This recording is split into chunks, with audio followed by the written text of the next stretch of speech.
Bom dia, boa tarde e boa noite, depende do horário que você estiver vendo esse vídeo. E hoje nós temos as falas do deputado José Medeiros, que jogou na cara do ministro da Justiça e Segurança Pública, Ricardo Lewandowski, que ele rasgou a Constituição no impeachment da Dilma. E ainda levantou o tapete com relação à morte de Celso Daniel, dizendo que Lula tem envolvimento na morte desse prefeito. Isso tem já algumas décadas, nunca foi desvendado a morte dele, então o deputado José Medeiros levantou essa bola. E ainda temos as falas do deputado Lafayette Andrada, que jogou na cara da esquerda que eles têm intenção de desmembrar o trancamento da denúncia do deputado Ramagem para conseguir continuar perseguindo outros membros da direita. Como nós bem sabemos, a intenção deles é prender Jair Messias Bolsonaro, coisa que, a meu ver, não vai acontecer. Então, dito isso, vamos para o vídeo. Senhor presidente, senhores deputados, eu serei breve e sintético, pois já tinha usado da palavra na sessão anterior, mas o que nós estamos a tratar aqui é tão somente aprovar ou rejeitar o relatório do eminente relator, deputado Alfredo Gaspar, sobre a sustação da ação penal em que está inserida o deputado delegado Ramagem. A Constituição, ela fala de maneira muito clara que deputados e senadores são invioláveis civil e penalmente, por quaisquer de suas opiniões, palavras e votos. E, recebida a denúncia, parágrafo 3º, contra senador ou deputado por crime ocorrido após a diplomação, o Supremo Tribunal Federal dará ciência à respectiva casa, no caso a Câmara dos Deputados, que por iniciativa de partido político nela representada e pelo voto da maioria dos seus membros, ou seja, o plenário precisa convalidar, por maioria dos seus membros, poderá, até decisão final, sustar o andamento da ação. Aqui é que está o grande imbróglio. Como nesta ação estão também presentes outras figuras importantes da República, estão tentando elastificar a interpretação desse artigo da Constituição no sentido de que só se pode sustar a ação especificamente nos casos em que está o deputado Ramagem. Não é isso que está na Constituição. A Constituição fala, o parlamento irá trancar a ação, ou não. O plenário vai decidir. Mas se trancar, é a ação inteira. E aí eu escutei aqui a palavra de vários eminentes deputados aqui defendendo que não, que somente especificamente o deputado delegado Ramagem, porque só ele que tem imunidade parlamentar. Escutei vários deputados aqui dizendo isso. Não é o que diz a Constituição. O parágrafo 3º da Constituição é muito claro.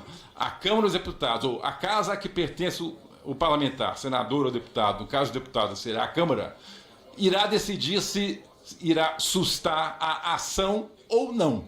O parecer do eminente relator foi no sentido que sim, que é o caso de sustar a ação. Não estamos aqui discutindo o mérito, não estamos aqui discutindo se o delegado é culpado, se ele não é culpado, se ele teve aquela conduta ou essa conduta.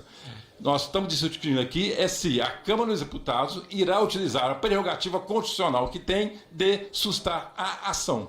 Eu votarei favorável ao parecer do eminente relator, porque entendo que é isto que a Constituição determina e acho que é o mais justo e o constitucional. Em sendo aprovado o parecer do deputado aqui na Comissão de Constituição e Justiça, esse parecer será levado ao plenário da Câmara, que irá decidir se vai sustar ou não a ação. E aí, por consequência, a ação fica sustada, fica parada para todos os seus integrantes. Era essa a nossa palavra, senhor presidente, e quero deixar aqui claro que votarei favoravelmente ao parecer. Muito obrigado. Fique aí, porque ainda temos as falas do deputado José Medeiros, que vai levantar o tapete sobre a morte de Celso Daniel. Mas, nesse momento, peço que você deixe seu like, ajuda demais no engajamento aqui do canal. Curta, comente, compartilhe e, sem perder tempo, vamos para as falas do deputado José Medeiros. Senhor presidente, eu não sou vidente, mas em julho de 2022, parece que eu estava adivinhando tudo que vinha acontecer com o Brasil. No momento em que eu vi que foi definido quem ia conduzir o processo eleitoral, eu preventivamente alertei as principais instituições desse país.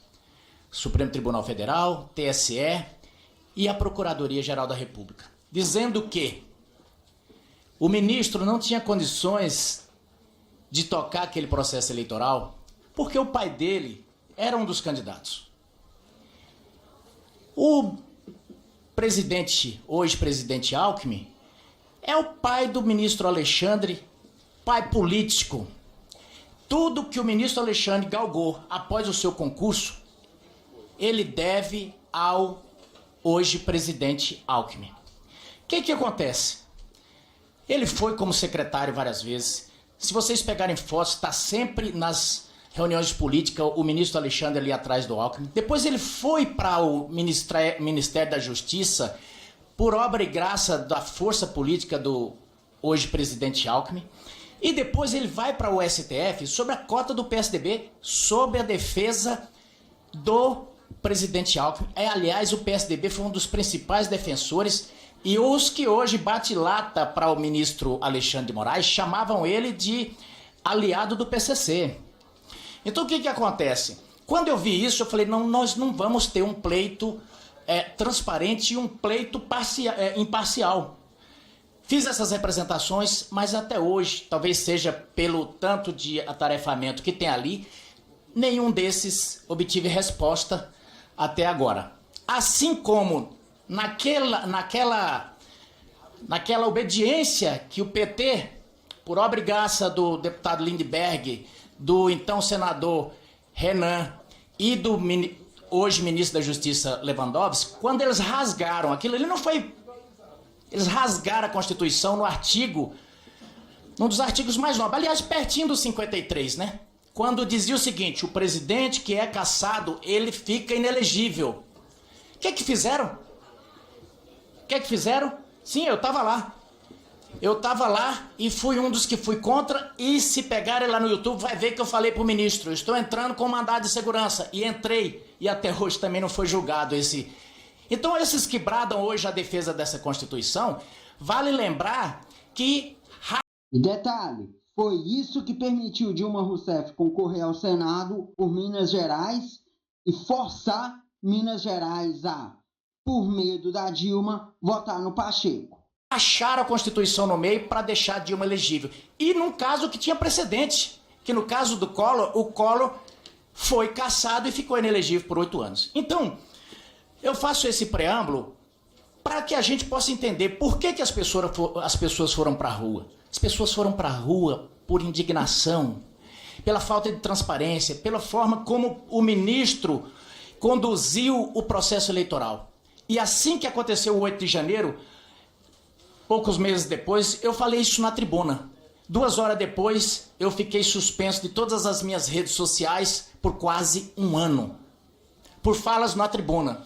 Então, essa história toda de golpe, aí eu concordo, eu nunca vi, geralmente eu não concordo com o deputado Orlando Silva, mas hoje eu não podia concordar mais. Ele falou, nós estamos diante de uma trama. Sim, nós estamos diante de uma trama sórdida, uma trama que eu pensei que eu nunca ia ver, porque aqui é construída narrativas na base do que foi naquele vazamento. Use a sua criatividade. E que criatividade! Ontem eu vi o ministro fazendo uma galhofa, e realmente quem está por cima, time que está ganhando, geralmente ri de quem está lascado. Eu vi o ministro falando a galhofa, eu tenho 768 pedidos de suspeição. Sim, ministro, o senhor é suspeito. O senhor é suspeito. O senhor é suspeito e o senhor tem interferido nessa casa. E aí eu concordo novamente com o ex-ministro, já que eu falei aqui, Orlando Silva, quando ele disse que essa casa está se abaixando. Sim, eles gostam de citar filósofos, vamos lá. Manuel Kant dizia, quem se comporta como verme não pode reclamar quando é pisado. Essa casa, essa e a nossa vizinha, o Congresso Nacional, tem se abaixado por causa de pratos de lentilha. Tem vendido as suas prerrogativas por causa de pouca coisa. E o que é que fez o outro poder? Eu não estou condenando.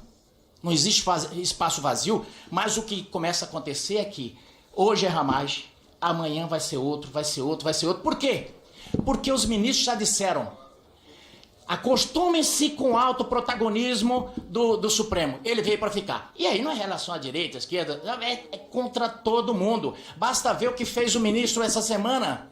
O ministro Flávio Dino, essa semana, ele não só legislou, como ele tomou das mãos do presidente Lula a capacidade de tocar a questão do meio ambiente. Ele decidiu o seguinte, que se na sua fazenda pegar fogo e esse incêndio for doloso, você perde a fé. Não é uma analogia a questão do tráfico quando alguém é pilhado com cocaína na sua fazenda. Tá bom, mas quem vai decidir que é doloso? Essa casa já decidiu que é doloso ou não em relação à questão do meio ambiente? Bom, todo mundo sabe, doloso a pessoa fez intencionalmente, mas quem vai decidir isso é o fiscal que fizer o laudo lá. Então, veja o nível de insegurança jurídica que nós estamos hoje. Mas hoje é do cidadão mais simples ao maior da República. Não pensem que o presidente Lula hoje está em segurança jurídica, não. Se ele não riscar, não cortar aonde o STF mandar, ele vai pro brejo. Mas, para encerrar, senhor presidente, eu vejo que essa turma aqui consegue defender tudo. Conseguem defender assassinos e conseguem. Ato da degola, MST já matou gente pra caramba. Conseguem defender roubo de terra. Conseguem defender assalto. Eles veem uma lógica no assalto. Conseguem defender o petrolão. Conseguem ignorar uma Constituição rachada quando lhe beneficia. Consegue defender espancamento por parte do deputado. Consegue defender que o PCC, o Comando Vermelho, não é uma instituição terrorista. Consegue defender morte de crianças, censura, mas não consegue defender que um parlamentar que não tem nem multa de trânsito, que se comporta de forma cordata com seus colegas, que fala baixo, que não ofende ninguém, que não faz aqui, de cada uma da sua fala, um festival, uma bateria de ofensas aos seus colegas, que não chama os seus colegas de genocidas e delinquentes. Eles não conseguem defender um parlamento desse. Não conseguem defender as velhinhas e nem uma mulher que simplesmente pichou com batom uma estátua. Agora gostam de mentir. Gostam de mentir e se vitimizam. Então eu encerro dizendo: durmam com essa. O Marco Valério, por exemplo, no depoimento ao Ministério Público de São Paulo, disse: o mandante do crime, do assassinato de Celso Daniel, é o presidente Lula. Está lá nos autos. Sou eu que estou dizendo, não. E a gente não vive repetindo isso aqui. Imagine se isso fosse com Bolsonaro. Então, presidente, eu vejo que a casa hoje não se trata de ramagem, se trata de criar um precedente em defesa das prerrogativas do Congresso Nacional. Muito obrigado. Então é isso. Esse vídeo fica por aqui. Muito obrigado a todos que assistiram e até às 19 horas. Fui.